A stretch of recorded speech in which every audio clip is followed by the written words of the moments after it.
requested. And by now, you've heard the news that late-night TV host Jimmy Kimmel is now off the air after controversial comments about the Charlie Kirk death. MAGA gang desperately trying to characterize this kid who murdered Charlie Kirk as anything other than one of them and doing everything they can to score political points from it. Now, those remarks sparked a backlash. Initially, TV station owner Nexstar pulled Kimmel off its ABC affiliates. Then, ABC suspended Kimmel. In full disclosure, Nexstar has proposed a purchase of media company Tegna, and Tegna is the parent company of 12 News. So let's take a legal deep dive into this. Joining me now is attorney Josh Kolsrud. Josh, you know, critics are arguing this is freedom of speech. Did Kimmel really have a right to say what he wants versus his employer to do what they want? Well, he's in a unique position because he's a public figure, and of course he has the right to say anything under the First Amendment. So there's actually two questions here.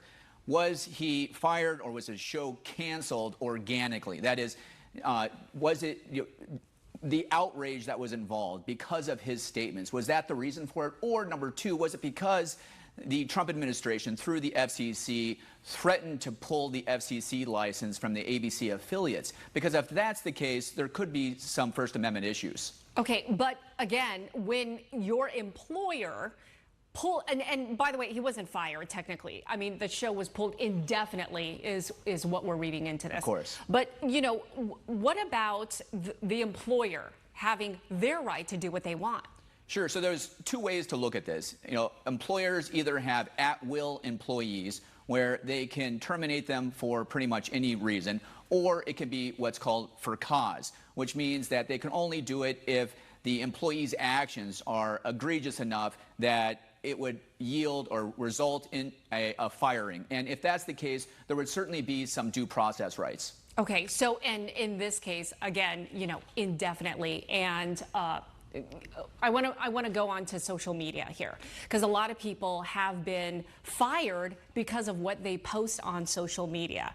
What about that? So when anybody posts on social media, it's a public forum. It's like going into a crowded theater and yelling something at the top of your lungs and everybody looks at you.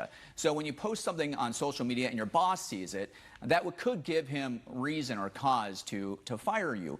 And the issue, though, is are you an employee at will or are you an employee for cause? If you're a for-cause employee, and it should say in your contract, you should have some due process rights, and it's much harder to fire you. Okay, what about when it's public versus private accounts? Because people think, oh, well, you know what, it's private. This is closed off to the public.